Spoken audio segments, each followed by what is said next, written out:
اعوذ باللہ من الشیطان الرجیم بسم اللہ الرحمن الرحیم وَإِذَا لَقُوا الَّذِينَ آمَنُوا قَالُوا آمَنَّا وَإِذَا خَلَوْا إِلَى شَيَاطِينِهِمْ قَالُوا إِنَّا مَعَكُمْ إِنَّمَا نَحْنُ مُسْتَهْزِئُونَ صدق اللہ مولانا العظیم وبلغنا رسولہ النبی الکریم۔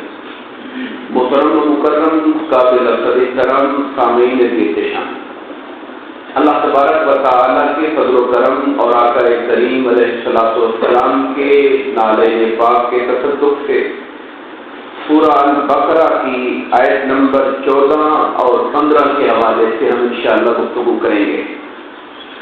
آپ جانتے ہیں کہ سورہ البقرہ کی ابتدا سے لے کر اب تک ہم مختلف طبقات کی علامات کے حوالے سے بات کر رہے ہیں۔ جب قرآن مجید نازل ہوا اور حضور نبی کریم علیہ السلام نے دعوت دین لوگوں کے سامنے رکھی تو 3 طرح کے طبقات وقت کے ساتھ ساتھ سامنے آئے۔ پہلا طبقہ ان لوگوں کا تھا جنہوں نے دل و جان سے اس دعوت کو قبول کیا اور رسول اللہ صلی اللہ علیہ وآلہ وسلم جو کہتے گئے فرماتے گئے وہ دل و جان سے اس کو مانتے گئے۔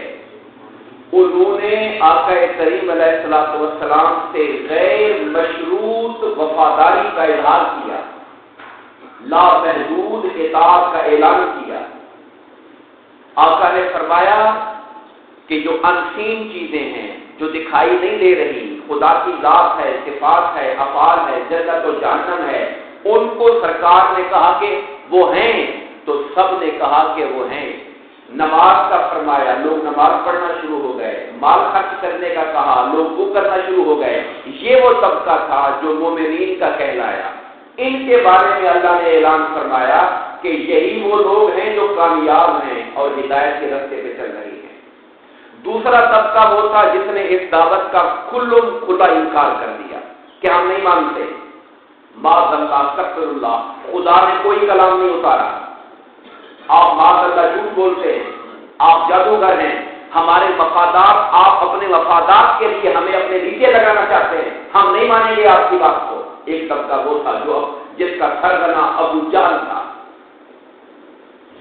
تیسرا طبقہ وہ پیدا ہوا جب اسلام کو طاقت ملی، خصوصاً مدینہ منورہ جا کر، کہ جس طبقے کو اپنے جو دل سے رسالت محمدی صلی اللہ علیہ وسلم کو قبول نہیں کرتا تھا، لیکن اس نے یہ سمجھا کہ طاقتور پارٹی یہی ہے، اگر ہم ان سے ہٹ گئے تو پھر ہمارے مفادات مجروح ہو جائیں گے، ہم ان کے ساتھ شامل ہو جاتے ہیں، دل ہمارے ساتھ نہیں ہیں لیکن ظاہراً ہم ان کے ساتھ ہیں۔ چونکہ یہ خطرناک ترین لوگ تھے مسلمانوں کی جماعت کے لیے، اس لیے اللہ نے کھول کھول کر ان کی قصے، ان کے حالات، ان کی آرزو کا بیان کیا، جن میں سے کئیوں کا ہم کر چکے ہیں۔ آج جو آیات ہم نے فرمایا وَإِذَا لَقُوا الَّذِينَ آمَنُوا، یہ لوگ جو ہیں جب یہ ملتے ہیں، لقو یہ ملاقات سے نکلا ہے۔ آپ عربی زبان میں جو روٹ ورڈ ہوتے ہیں، ملاقات میں اصل لفظ ہے لقیہ، لقا، اس سے ملاقات نکلا ہے۔ جب یہ ملاقات کرتے ہیں، ملتے ہیں ایمان والوں سے، قالوا آمنا، تو کہتے ہیں کہ ہم تو مومن ہیں آپ کے ساتھ، آپ تو بھائی ہو ہمارے، ہم اکٹھے ہیں۔ ان کے ساتھ جب ملتے ہیں تو ان سے محبت کا، ان کے ساتھ کھڑے ہونے کا، ان میں سے ہونے کا اعلان کرتے ہیں۔ وَإِذَا خَلَوْا، جب وہ تنہائی میں ملتے ہیں، خلو ایک لفظ استعمال ہوتا ہے خلوت، خلوت سے یہ ہے خلا، بیت الخلا بھی آپ کہتے ہیں جہاں علیحدہ انسان جاتا ہے حاجات کے لیے، تو خلوت خلو۔ وَإِذَا خَلَوْا، جب یہ تنہائی میں ملتے ہیں، کن سے؟ اِلَى شَيَاطِینِہِمْ، اپنے شیطانوں سے۔ میں آگے بلاغ کروں گا شیطانوں سے مراد کیا ہے۔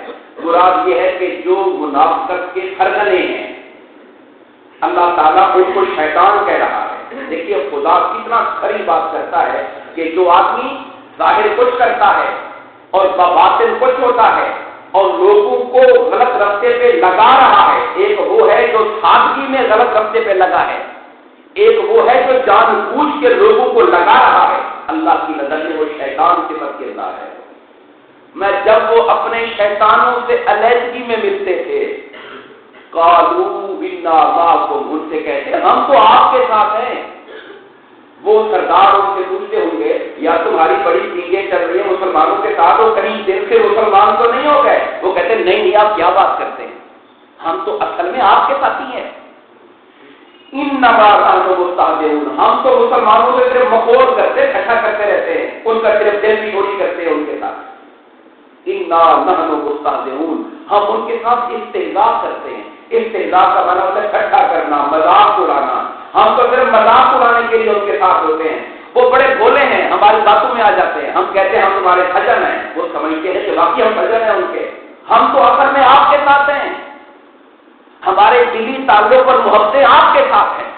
یہ وہ نفسیات ہے جس کو قرآن مجید نے منافقت کے ساتھ تعبیر فرمایا ہے۔ اب اس سے ہمارے لیے کیا نکات نکلے؟ سب سے پہلی بات یہ ہے کردار کا دوگلا پن، ظاہر میں کچھ ہونا باطن میں کچھ ہونا۔ یہ علامت مسلمانوں کی نہیں ہو سکتی، خالص مسلمان کی، یہ منافقانہ نشانی ہے۔ اگر پائی جاتی ہے تو اس کا تجزیہ کر کے اس سے توبہ کرنی چاہیے۔ دوسری چیز جو ہے وہ یہ ہے کہ وہ جو اپنی کفر والی بات کرتے تھے وہ تنہائی میں کرتے تھے، ایمان والی بات لوگوں کے سامنے کرتے تھے۔ معلوم یہ ہوا کہ زبان پر لوگوں کے سامنے اچھی باتیں کرنا اور علیحدگی میں جا کے سازشیں کرنا اور اس کے خلاف باتیں کرنا یہ منافقت کی علامتوں اور نشانیوں میں سے ہوتا ہے۔ اور تیسری چیز یہ سامنے آئی کہ مسلمانوں کی جماعت کا ٹھٹھا کرنا، مذاق اڑانا، استہزاء کرنا یہ مومن کی حالت نہیں ہو سکتی، یہ منافقوں کی حالت ہے۔ اللہ پاک نے سورہ حجرات میں فرمایا یا ایھا الذین آمنوا لا یسخر قوم من قوم، ایمان والوں تم میں سے کوئی جماعت مردوں کی دوسری جماعت کا مذاق نہ اڑایا کرے اور نہ عورتیں عورتوں کا مذاق اڑایا کریں۔ ہو سکتا ہے کہ آپ جس کا مذاق اڑا رہے ہو وہ اللہ کی نگاہ میں بہت اونچے درجے والا ہو، تو مذاق اڑانے کے اندر اصل ہوتا ہے دوسرے کو کم تر سمجھنا، حقیق سمجھنا۔ بندہ کسی معتدل آدمی کا مذاق تو نہیں اڑائے گا، مذاق اسی کا اڑائے گا جس کو وہ ہلکا سمجھتا ہوگا، کم تر سمجھتا ہوگا۔ تو مسلمانوں کو کم تر سمجھنا یہ بھی جو نفسیات ہے منافقانہ نفسیات ہے۔ وگرنہ انسان کے کئی رشتے ہیں، یہ اللہ کے بندے ہیں، انسانیت سے محبت کرنی چاہیے۔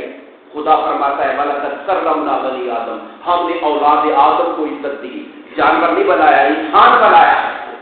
اور میں یہاں یہ بات کہوں گا ہم بدقسمتی سے مسلکوں میں اور مختلف گھروں میں اتنے بٹ گئے ہیں کہ انسانیت تو پوجا ہم کلمہ پڑھنے والوں کو اپنے ساتھ برابر کرنے کے لیے تیار نہیں ہوتے۔ حالانکہ خدا فرماتا ہے ہم نے انسانیت کو عزت دی ہے۔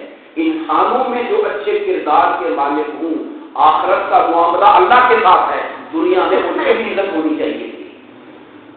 مگر منافقانہ روش کیا ہے؟ خدا فرماتا ہے لوگوں کو کم تر سمجھ کے ان کے ساتھ ٹھٹھا و مذاق کرنا۔ اور آخری بات اللہ فرماتا ہے اللہ یستہزئ بہم، وہ کہتے ہیں کہ ہم مسلمانوں سے مذاق کر رہے ہیں، حقیقت میں اللہ ان کے ساتھ۔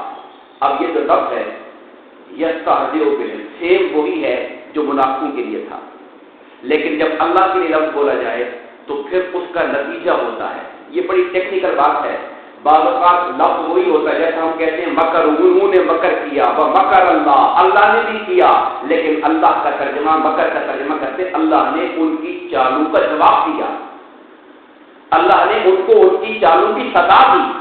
تو خدا کے لیے جو لفظ بولا جاتا ہے وہ اس کا اینڈ ریزلٹ ہوتا ہے۔ اب استہزاء کا معنی ہوتا ہے کسی کو ذلیل کرنا، اس کے لیے بندہ ٹھٹھے کرتا ہے، مخول کرتا ہے، آوازیں نکالتا ہے، جملے بازی کرتا ہے۔ اللہ یہ کام نہیں کرتا، جو اس کا اینڈ ہے ذلیل کرنا، اللہ وہ ذلیل کر دیتا ہے، اس کو سزا دے دیتا ہے اس کی۔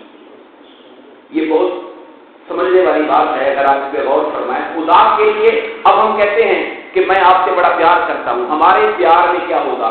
ہم اس کو ملنے میں محبت کا اظہار کریں گے، ہم اس کے ساتھ اٹھنے بیٹھنے میں چاہت کا اظہار کریں گے۔ اللہ کا پیار کرنا کیا ہے کہ پیار کا جو اینڈ ہوتا ہے کسی پر رحمت کرنا، مہربان ہو جانا، انعام کرنا، اللہ انعام عطا فرما دیتا ہے، یہ اللہ کا پیار ہوتا ہے۔ درمیان والی چیزیں نہیں ہوتی اس کے اندر، کیونکہ اللہ اس چیزوں سے پاک ہوتا ہے۔